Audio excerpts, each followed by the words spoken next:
우리 옆에 계신 분들과 이렇게 한번 인사해 보실까요? 메리 크리스마스. 네, 우리 주님께서 오신 성탄을 앞두고 다시 한번 그 은혜와 기쁨으로 충만한 우리 모든 성도님들 다 되실 수 있기를 바라겠습니다. 여러분, 참 이제 이번 주 목요일이 무슨 날이죠? 네, 성탄절입니다. 그래서 어제도 보니까 오늘 오후에 있을 성탄 축하 행사를 준비하느라고 온 교회가 시끌벅적 하더라고요. 어린 아이들부터 어른들에 이르기까지 그냥 북적북적 하는데 정말 잔치집 같아서 기분이 너무 좋았습니다. 그래서 1년 52주 이러면 얼마나 좋을까 그런 생각을 해보았는데요. 참 이렇게 어느 때보다 교회가 살아있는 느낌이 하나님 앞에 너무 감사하다라고 생각을 해보았습니다. 그런데 여러분, 우리가 살아가고 있는 현실을 보노라면 그렇게 밝고 희망찬 시대가 아니죠. 갈수록 더 치열해지는 경쟁과 또 경제적인 불안과 또 관계의 파괴와 무엇보다도 영혼의 공허함이 짓누르고 있는 이러한 시대를 살아가고 있다는 것입니다. 겉으로는 웃고 있지만 속으로는 정말 말할 수 없는 그 아픔을 가지고 살아가는 분들이 너무나 많다라는 것이죠. 여러분, 이사야 선지자가 전한 오늘 본문의 배경 역시 그러했습니다. 오늘 본문에 등장하는 스불론과 납달리 땅 갈릴리는요, 이스라엘에서 늘 변방에 위치한 그러한 곳이었습니다. 정치, 종교, 문화적으로 중심에서 밀려난 지역이었고요, 항상 외세가 쳐들어오면 가장 먼저 짓밟힌 땅이기도 하였던 것입니다.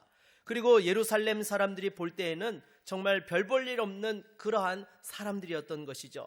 그런데 오늘 본문 2절을 보게 되면 이렇게 말씀을 합니다. 우리 2절을 같이 한번 읽어보겠습니다. 흑암에 행하던 백성이 큰 빛을 보고 사망의 그늘진 땅에 거주하던 자에게 빛이 비추도다. 아멘. 흑암에 행하던 백성, 사망의 그늘진 땅에 거주하던 자라는 것은요, 단순히 그들이 처해 있는 사회적인 상태만을 표현하는 것이 아닙니다. 이것은 영적인 상태도 함께 포함된 것이죠. 빛도 소망도 없이 방향을 잃은 상태로 살아가는 자들이었다라는 것이죠. 그렇다면 여러분, 저와 여러분들이 살아가는 이 시대는 어떻습니까? 기술이 발전했고요, 또 물질적으로 풍요로워졌습니다. 이제 조만간 있으면은요, 각 집안마다 로봇가 가사를 대체해주는 시대가 아마 10년 안에 오지 않을까 싶습니다. 참 이렇게 시대가 발전하고 있지만은요, 오히려 우리의 그 내면은 이전보다도 더 무겁고 고통 가운데 살아간다라는 것입니다. 상대적인 박탈감과 열등감 속에서 마치 감옥에 갇힌 죄수처럼 살고 있다라는 것입니다. 이것이 어떻게 보면 성경이 말씀하는 사망의 그늘이지 않나 싶다라는 것이죠. 그래서 이 어둠의 한복판에서 하나님께서 놀라운 말씀을 선포하시는데요, 오늘 이 말씀을 통해서 그 어둠 속에 있던 백성들에게 비추어진 하나님의 빛이 무엇이며 또 그 빛이 오늘날 우리에게 어떤 의미를 갖는지를 함께 살펴보기를 원합니다. 그리고 이 예언의 말씀을 따라가면서 하나님께서 준비하신 진정한 참된 평강과 은혜를 다시 한번 경험할 수 있는 복된 이한 시간이 될 수 있기를 주의 이름으로 축원합니다. 먼저 첫 번째로 우리에게 주시는 교훈은요, 절망의 끝자락에서 하나님의 역사가 시작된다라는 것입니다. 여러분, 오늘 1절로 2절 말씀을 다시 한번 같이 읽어보도록 하겠습니다. 전에 고통받던 자들에게는 흑암이 없으리로다. 옛적에는 여호와께서 스불론 땅과 납달리 땅이 멸시를 당하게 하셨더니 후에는 해변길과 요단 저쪽 이방의 갈릴리를 영화롭게 하셨느니라. 흑암에 행하던 백성이 큰 빛을 보고 사망의 그늘진 땅에 거주하던 자에게 빛이 비치도다. 아멘. 여러분, 오늘 본문에 나오는 스불론과 납달리 또 갈릴리 지방은 항상 이스라엘 역사 속에서 비참하고 소외된 땅이었습니다. 조금 전에도 말씀드렸던 것처럼 항상 이방 민족의 침략을 받는 길목에 있어서 가장 먼저 짓밟히고 포로로 끌려가고 온갖 수탈을 당했던 그러한 땅이었다라는 것이죠. 그리고 이스라엘 사회의 시선으로 볼 때에도 이들은 철저히 무시를 당했습니다. 예루살렘에서 소위 잘 나가는 사람들은 이곳에 사는 사람들이 마치 하나님께 버림받은 자들로 여겼던 것이죠. 그래서 우리가 잘 아는 대로 예수님께서 공생애에 오셨을 때에 갈릴리 나사렛 출신이라고 하니까 사람들이 어떻게 반응했습니까? 거기서 무슨 선한 것이 날 수 있느냐라고 대번에 무시하고 들어갔던 것이 바로 이러한 배경 때문이라는 것입니다. 이곳은 개발의 혜택도 또한 치안도 불안했고 선민으로서의 자존감마저도 바닥이 났던 그러한 어떻게 보면 왕따와 같은 곳이었다라고 할 수 있는 것이죠. 그런데 이사야 선지자는 무엇이라고 예언의 말씀을 전합니까? 그 멸시받고 사망의 그늘진 땅에 하나님께서 영화롭게 하시겠다라는 선언을 하시는 거예요. 인간의 여러분 상식으로는 도무지 이해할 수 없는 선택인 것입니다. 여러분 보통 세상이 어떠한 새로운 변화를 시작을 할 때요, 어디에서부터 시작합니까? 오히려 중심부에서부터 변화를 가져간다라는 것입니다. 그것을 통해서 주변부로 그러한 영향력들을 파급 효과를 가져가는 것이 이 세상의 원리인 거예요. 그런데 여러분 하나님께서는 오히려 인간의 그러한 상식을 뒤엎고 가장 끝자락 어두운 곳을 먼저 선택하셨다라는 것입니다. 그리고 이 예언은 우리 주 예수 그리스도의 오심으로 정확하게 성취되었던 것이죠. 예수님께서 이 땅에 오셔서 가장 먼저 그 사역을 시작하셨던 곳이 갈릴리 땅, 스불론 납달리 땅이었기 때문인 것입니다. 하나님께서는 그곳에 가장 밝은 빛을 비춰 주셨던 것이죠. 여러분 이것이 또한 하나님께서 일하시는 방식인 것입니다. 인간이 보기에 끝이라고 생각되는 자리, 더 이상 내려갈 곳이 없다라고 느껴지는 그러한 자리에서 하나님의 역사가 시작된다라는 것입니다. 내 힘으로 아무것도 할 수 없음을 인정할 때에 오히려 하나님께서 당신을 가장 선명하게 드러내시고 하나님의 역사를 이루어 가신다라는 것이죠. 그래서 여러분 이 말씀은요, 단순히 과거 이스라엘의 이야기만이 아니라 오늘날 우리가 살아가고 있는 시대를 향한 하나님의 약속의 말씀, 은혜의 말씀이기도 하다라는 것입니다. 여러분 스불론과 납달리 땅이요, 어떻게 보면 오늘날 하나님 없이 죄의 건세 아래서 신음하고 있는 그러한 이 시대를 보여주는 모습이다라고 할 수 있는 것이죠. 겉으로는 멀쩡해 보여도 영적으로는 방향을 잃고 묶여있다라고 한다면 그 역시 사망의 그늘 아래에 있는 그러한 모습이라고 할 수 있는 것입니다. 여러분 제가 지난 3월에 몸이 안 좋아서 한 열흘 정도 병원에 입원했던 적이 있었잖아요. 제가 태어나서 그렇게 길게 병원에 입원해 보았던 것이 처음이었습니다. 그런데 병원에서 그 환자복을 입고 있으니까 깨닫게 된 사실이 하나 있었어요. 밖에서 어떠한 일을 했고 또 얼마나 성공했든지 상관없이 그 병원복을 입는 순간 뭐에 불과해요? 환자에 불과해요. 어떻게 이렇게 잘하세요? 네, 여러분 특히 중환자실을 보면은요, 인간이 얼마나 무능력한 존재인지를 뼈저리게 또한 느낄 수 있는 현장이라는 것입니다. 저는 목회를 하다 보니까요, 참 중환자실을 많이 들락거렸습니다. 아마 의료계에 종사하시는 분들 빼놓고 그 다음으로 많이 가보지 않았을까 싶어요. 그런데 참 이렇게 목사로서 기도해 주기 위해서 신방을 하던 것 하고요, 제가 환자복을 입고 그곳을 지나가면서 면회 시간을 기다리고 있는 그 가족들을 바라보는 모습이 또 느낌이 다르더라고요. 여러분 그곳에 누워있는 환자들과 가족들의 소원은 단 하나예요. 살려주세요. 회복시켜주세요. 이것 외에는요 다른 것 없다라는 것입니다. 여러분 아무리 여러분 철저히 건강관리를 했다 하더라도요, 병 앞에서는 장사가 없습니다. 솔직히 병원에 입원하고 싶은 사람이 누가 있겠습니까? 그것이 바로 인간의 한계인 것입니다. 바로 이렇게 우리의 연약함이 드러나는 지점에서 또 내 힘으로 아무것도 할 수 없는 그 절망의 끝자락에서 하나님께서 먼저 우리를 찾아오시는 것입니다. 여러분 건강한 사람에게는 의사가 필요합니까? 필요치 않습니다. 환자에게 필요한 것이죠. 스스로 의롭다 하는 자가 아니라 자신의 죄와 연약함을 인정하는 그러한 사람에게 하나님의 은혜의 빛이 임하게 되는 것입니다. 여러분 우리 주님께서 이 땅에 오신 성탄도 마찬가지죠. 가장 높으신 곳에서 가장 연약한 아기의 모습으로 오신 것입니다. 친히 찾아오셔가지고 우리를 구원하시기 위함이었던 것입니다. 고난 속에서도 또 병상에서도 실패의 자리에서도 우리를 절대로 외면치 아니하시고 먼저 찾아오시는 분이 바로 우리 주 예수 그리스도시요 하나님 아버지가 되시는 줄로 믿습니다.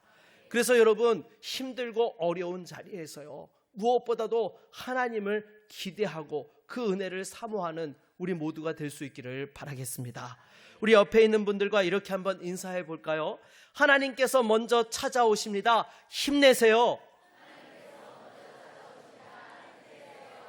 네, 여러분, 하나님께서 찾아오십니다. 다시 한번 힘을 낼 수 있는 은혜가 있기를 바라겠습니다. 두 번째로 우리에게 주시는 교훈은요, 인생의 해답은 예수 그리스도시라는 사실입니다. 여러분, 5절 말씀을 같이 한번 읽어보도록 하겠습니다. 어지러이 싸우는 군인들의 신과 피 묻은 겉옷이 불에 섭같이 살라지리니. 아멘. 여러분, 군인들이 입던 그 군복과 군화를 불에 섭같이 살라진다라는 것, 여러분, 섭이 무엇입니까? 이 지푸라기나 마른 풀을 의미하는 것이죠. 여러분들 아마 이 지푸라기를 불에 태워보신 분들은 아실 겁니다. 불에 갖다 닿기가 무섭게 그냥 순식간에 다 타버리고 사라져버리죠. 그와 같이 이 군인들이 입었던 군복과 군화가 다 불태워진다라는 것입니다. 이것은 더 이상 이것이 필요치 않다라는 의미가 있는 것입니다. 전쟁이 끝났기 때문이라는 것이죠. 여러분, 이스라엘 백성들에게, 그리고 오늘 우리에게 이 전쟁이 무엇을 의미합니까? 단순히 국가 간의 전쟁만을 이야기하는 것이 아닙니다. 우리 인생을 짓누르고 있는 재화의 전쟁, 또 질병과의 전쟁, 그리고 먹고 사는 문제로 인한 끊임없는 생존 경쟁을 의미하는 것입니다. 여러분, 사람들은 늘 묻죠. 왜 이 세상에 감옥이 있어야 되고, 왜 병원이 있어야 되며, 왜 이렇게 전쟁이 그치지 않는가? 여러분, 그 근본 원인이 무엇 때문입니까? 바로 인간 안에 있는 죄의 문제가 해결되지 않았기 때문이라는 것입니다. 여러분, 죄가 해결되지 않으면 인간은 영원히 그 욕망의 노예가 되어서 서로 싸우고 상처 입히며 살아갈 수밖에 없는 것입니다. 이것이 우리가 겪는 인생의 고통이고 또한 무거운 멍해인 것이죠. 여러분, 여기에 대해서 세상은 어떻게든지 해결하려고 더 좋은 법과 제도를 만들고 경제를 발전시키고 또 교육을 강화합니다. 하지만 그렇게 한다고 해서 여러분, 해결이 됩니까? 그렇지 않다라는 거예요. 여러분, 아무리 제도를 잘 만들어 놓은 것 같아도 그 제도에 허점을 비집고 들어가서 교묘하게 편법으로 또 여러 가지 인간의 그 욕망과 제약의 모습들이 나타나기 때문인 것입니다. 그래서 하나님께서 제시하신 해답이 무엇이었습니까? 제도나 혁명이 아니었습니다. 바로 한 사람이었습니다. 우리 6절 말씀을 같이 한번 읽어보겠습니다. 6절입니다. 이는 한 아기가 우리에게 낳고 한 아들을 우리에게 주신 바 되었는데 그의 어깨에는 정사를 메었고 그의 이름은 기묘자라 모사라 전능하신 하나님이라 영존하시는 아버지라 평강의 왕이라 할 것임이라. 아멘. 여러분, 하나님께서 이 복잡하고 풀리지 않는 인생의 난제를 해결하기 위해 독생자 예수 그리스도를 이 땅에 보내어 주신 것입니다. 이 아기는 단순하게 우리 육체의 질병을 고치고 빵의 문제를 해결하기 위해 오신 분이 아닙니다. 이분이 오신 진짜 목적이 무엇입니까? 자기를 제물로 드려서 우리가 해결할 수 없는 그 죄의 문제를 해결해 주시기 위해 이 땅에 오신 것입니다. 그리고 이 아기의 이름을 기묘자와 모사라고 소개를 합니다. 여러분, 기묘자는요, 기적과도 같은 분이다라는 그러한 의미인 것이죠. 실제로 예수님께서는 우리의 그 이성과 경험으로는 이해할 수 없는 기적적인 방법으로 저와 여러분들을 구원해 주신 것입니다. 그리고 모사는 옆에서 조언을 하고 충원고하는 상담사를 의미하는 것입니다. 그런데 여러분, 일반적인 상담사는요, 옆에서 조언은 해주지만 결정적으로 나 대신에 그 문제를 해결해 줄 수 있어요, 없어요? 없습니다. 결국 그 짐을 내가 져야 하는 것이죠. 그런데 우리 예수님께서는요, 단순한 상담사가 아니라는 것입니다. 여러분, 이 원어의 의미를 좀 더 살펴보면은요, 정확하게 현대식으로 표현하면 법정 대리인이다라고 이렇게 이야기할 수 있는 거예요. 그것도 그냥 단순하게 변호하는 정도의 분이 아니라 나를 대신해서 문제를 다 책임져 주시는 변호인이 되신다라는 거예요. 여러분, 법정에 서보신 적이 있으십니까? 워낙 착하게 사셔서 그럴 일이 없으시겠지만은요. 저는 지난번에 교회 세금 문제로 조세 심판원에 가본 적이 있습니다.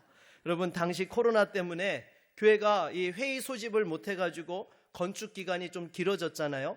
네, 진행하는 부분에서 딜레이 된 부분은 없지만은 처음에 모여서 결정하고 이렇게 진행하는 부분이 땅을 사고 3년 안에 해야 되는데 코로나 때문에 그 기간이 조금 늦춰졌어요.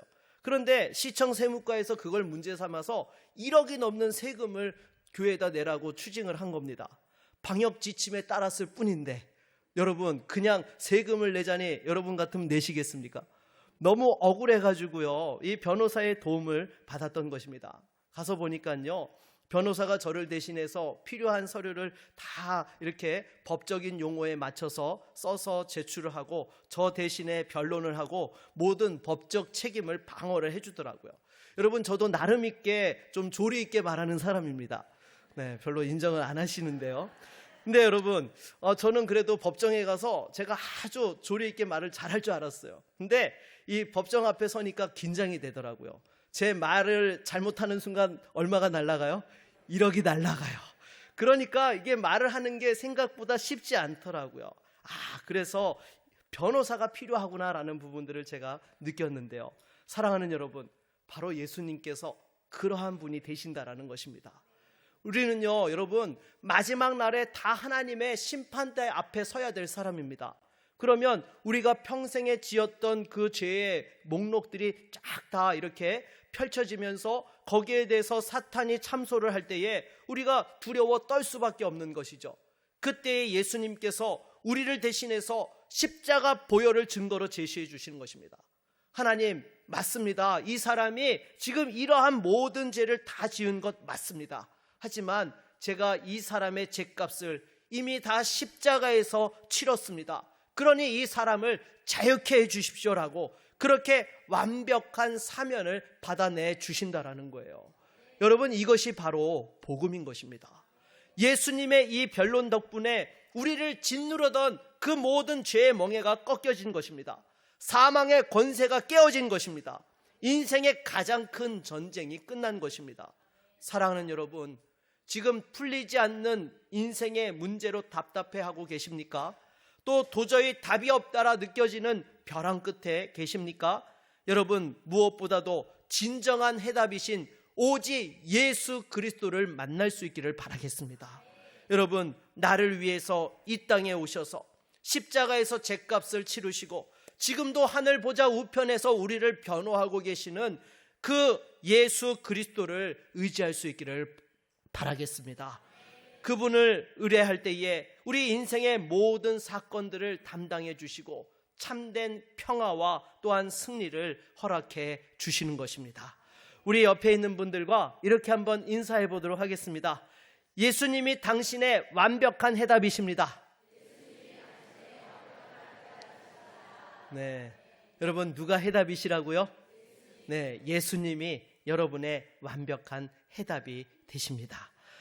세 번째로 우리에게 주시는 교훈은요, 나의 노력이 아니라 하나님의 열심히 이 모든 것을 이루신다라는 것입니다. 여러분, 오늘 7절 말씀을 같이 한번 읽어보도록 하겠습니다. 그 정사와 평강의 더함이 무궁하며 또 다윗의 왕자와 그의 나라에 군림하여 그 나라를 굳게 세우고 지금 이후로 영원히 정의와 공의로 그것을 보존하실 것이라. 만군의 여호와의 열심히 이를 이루시리라. 아멘. 여러분, 우리가 앞서서 절망 속에서 임한 빛과 우리 문제의 해답이 예수 그리스도이심을 보았는데요, 그럼에도 여전히 우리 마음 한구석에 불안함이 있습니다. 그래, 예수님께서 구원해 주신 것도 내가 알겠고 그것이 또한 나에게 빛이 되신다는 것도 알겠는데 내가 또 실수하면 어떡하지? 내가 믿음 생활을 제대로 못하면 이 구원이 취소되는 것 아닐까? 여러분, 우리는 우리의 연약함을 알기 때문에 늘 불안해한다라는 것입니다. 그러나 오늘 본문의 마지막 구절은요, 우리에게 영원히 흔들리지 않는 보증 수표를 제시해주고 있습니다. 그 나라가 영원히 보존되는 이유, 우리가 받은 구원이 결코 취소되지 않는 결정적인 이유가 무엇이냐? 여러분, 그것은 내 결단과 노력이 아니라는 것입니다. 바로 만군의 여호와 하나님의 열심인 줄로 믿습니다. 여러분, 당장에 우리가 하나님의 자녀가 된 것도요, 전적인 하나님의 열심 덕분이에요. 여러분, 솔직히 우리 자신을 돌아보십시오. 우리가 하나님을 선택했습니까? 아니요. 하나님께서 우리를 택해 주셨습니다. 우리가 다른 사람들보다 더 지혜로워서 더 착해서 예수 그리스도를 믿게 된 것입니까? 아니요. 하나님이 우리 찾아오셔서 믿음을 주시고 믿게 하신 거예요.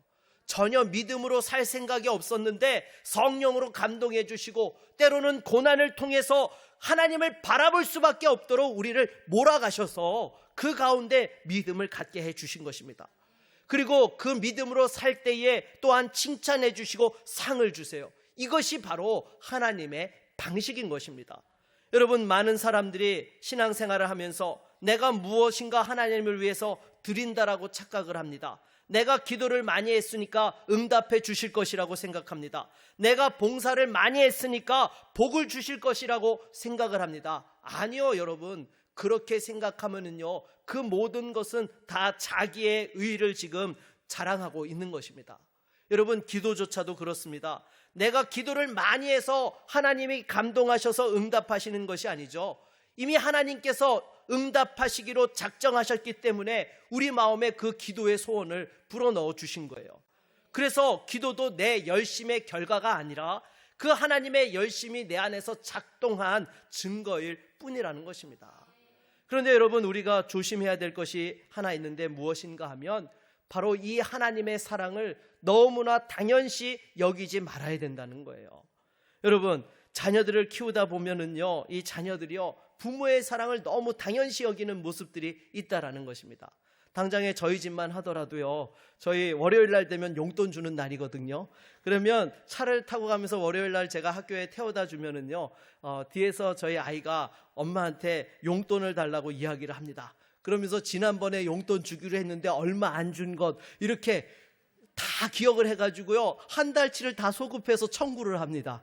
아니, 지나갔으면 땡이지, 그거를 또 요구를 하는 거예요. 그러면서 안 주면은요, 오히려 화를 냅니다. 여러분, 이스라엘 백성들이 그러했다는 거예요. 하나님께서 무조건 자기들을 축복해 주셔야 되고, 자기들은 죄를 지어도 하나님께서 자기들 편이 되어 주셔야 된다라고 그렇게 생각했던 것입니다. 하지만 여러분, 하나님의 열심은요, 우리의 제약된 고집까지도 꺾으시는 열심인 것입니다. 하나님께서는요, 우리가 은혜를 당연한 권리로 여기지 않고 철저히 나는 자격 없다라고 고백하는 자리까지 우리를 다듬어 가신다라는 것이죠. 그래서 여러분, 사도 바울도 뭐라고 고백했습니까? 나의 나된 것은 하나님의 은혜다라고 그렇게 고백하였던 것입니다. 여러분, 지금 우리도 마찬가지입니다. 나의 나된 것, 내가 지금 이 자리에 있는 것, 내가 성도라는 이름으로 불려지는 것, 이 모든 것 중에 내 것은 단 한 가지도 없다라는 것입니다. 오직 하나님의 은혜요, 하나님의 열심히 만들어낸 작품일 뿐이라는 것입니다. 하지만 여러분, 우리는 때로 우리 자신의 모습을 보면서 실망할 때가 있습니다. 왜 나는 이렇게 변하지 않는 것일까? 왜 나는 자꾸 걸려 넘어지는 것일까? 그러나 여러분, 낙심하지 마십시오. 구원은요, 내 손에 달려있는 것이 아닙니다. 누구 손에 달려있어요? 하나님의 손. 여러분, 하나님께서는 한 번 시작하신 일을 절대로 포기하지 않으십니다. 그분의 열심은 맹렬한 불과 같아서 우리 안에 있는 그 모든 불순물을 다 태워버리고 결국에는 영화로운 하나님의 자녀로 완성해 내고야 마신다라는 것입니다.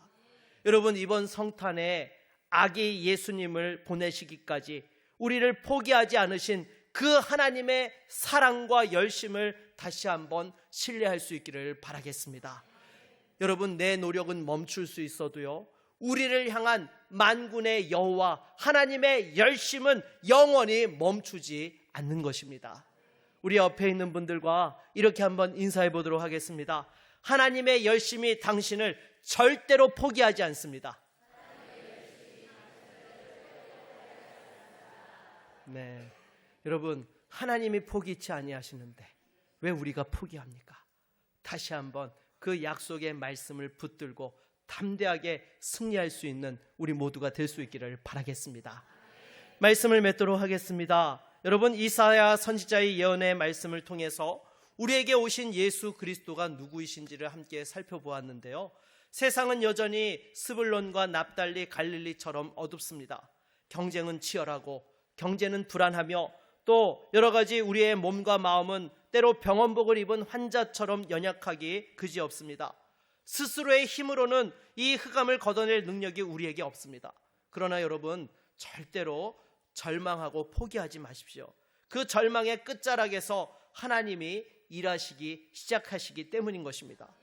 우리 인생에 풀리지 않는 난제 속에서도 또한 유일한 해답을 허락해 주셨습니다. 바로 우리의 기묘자요 모사이신 예수 그리스도이십니다. 하늘 법정에서 그 피 묻은 십자가를 증거로 내미시며 이 사람의 값을 이미 치렀다라고 변호하시는 우리의 완벽한 법정 대리인이시기도 하신 것입니다. 그리고 무엇보다도 여러분 기억하십시오. 우리의 구원과 승리는 내 의지에 달려있지 않습니다. 만군의 여호와 그 하나님의 열심이 우리를 붙들고 계시는 것입니다. 기필코 저와 여러분들을 그 하나님의 영광의 기쁨을 참여할 수 있도록 이끌어 주실 것입니다. 그래서 여러분, 성탄은요, 내가 하나님께 가까이 가는 날이 아니라 하나님께서 나를 포기치 아니하시고 찾아오신 날이 바로 성탄이라는 것입니다. 여러분, 우리의 노력이 아니라 이 하나님의 열심을 의지하면서 그 두려움을 넘어 참된 평강을 부어주시는 그러한 복된 성탄을 누릴 수 있는 저와 여러분 모두가 될 수 있기를 주의 이름으로 축원합니다. 우리 다 같이 찬양하고 말씀을 의지하여 기도하겠습니다.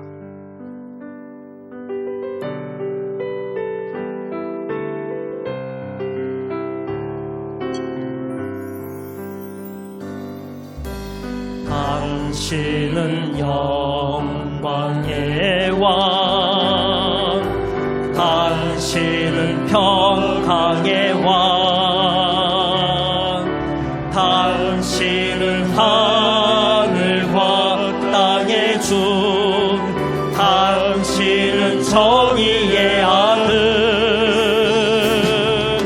천사가 무릎 꿇고 예배하고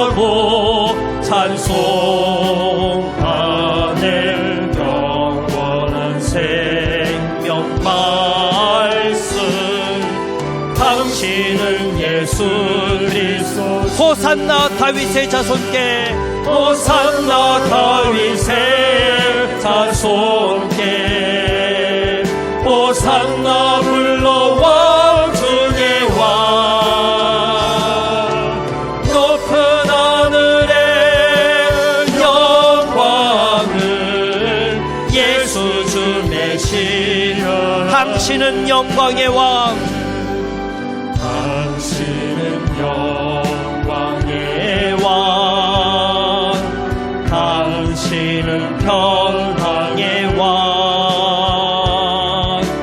당신은 하늘과 땅의 주, 당신은 정의의 아들.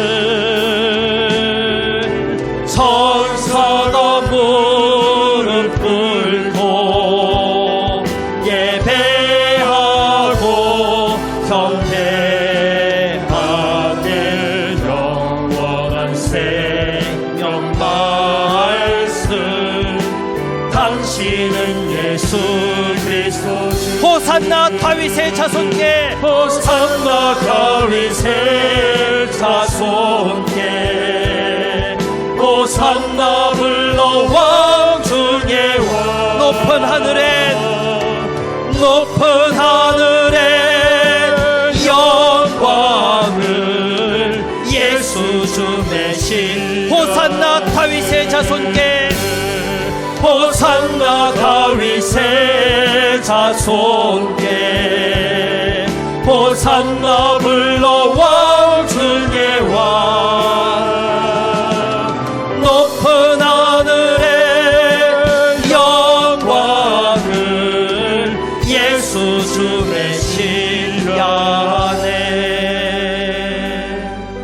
여러분, 이 시간 말씀을 저희 함께 기도하며 나아가기 원합니다. 여러분, 성탄은 하나님께서 나를 끝까지 포기하지 않으신 날입니다. 우리 주님께서 우리에게 찾아와 주셔서 다시 한번 그 모든 두려움과 절망을 이기게 하여 주시고 하나님의 평강으로 부어주실 것입니다. 이 시간 우리에게 그 은혜를 허락하여 주시고 다시 한번 그 주님의 영광을 보게 하여 주시옵소서. 우리의 가정과 일터에서, 교회에서, 나라에서 이 하나님의 영광이 임하는 복된 성탄의 계절이 되게 하여 주시옵소서. 우리 함께 같이 기도하며 나아갑니다. 주여, 하나님 아버지, 이 시간 주 앞에 기도합니다. 주님, 정말로 너무나 어렵고 주님, 우리의 힘으로 감당할 수 없는 이 현실의 무게 앞에서 다시 한번 성탄에 우리 주님을 보게 하여 주시니 감사합니다. 우리를 끝까지 포기치 아니하시고 우리를 찾아오셔서 우리를 구원하여 주시고 하나님의 자녀 삼으시고 그 영광을 우리에게 보여주신 하나님, 다시 한번 그 은혜에 영광과 찬송을 올리며 다시 한번 주님을 바라보며 나아가오니 주여, 사랑하는 성도들을 붙들어 주시옵소서. 이 어려운 상황들 속에서도 다시 한번 주님을 바라볼 때에 우리의 유일한 해답이 되시고 우리의 유일한 소망이 되시는 오직 예수 안에서 새로운 은혜를 경험할 수 있도록 역사하여 주시옵소서. 모든 두려움을 넘게 하여 주시옵시고 하나님의 그 공의와 하나님의 사랑이, 하나님의 평강이 우리의 삶 가운데 임하는 것들을 보게 하여 주셔서 다시 한번 주님의 그 다스림 속에서 감사하며 살아갈 수 있는 사랑하는 주의 성도들과 주의 몸된 교회와 이 나라가 되어질 수 있도록 주의 성령께서 역사하여 주시옵소서. 다시 한번 주님, 이 나라를 지켜주시고 성탄의 기쁨으로 충만할 수 있도록 역사하여 주시옵소서.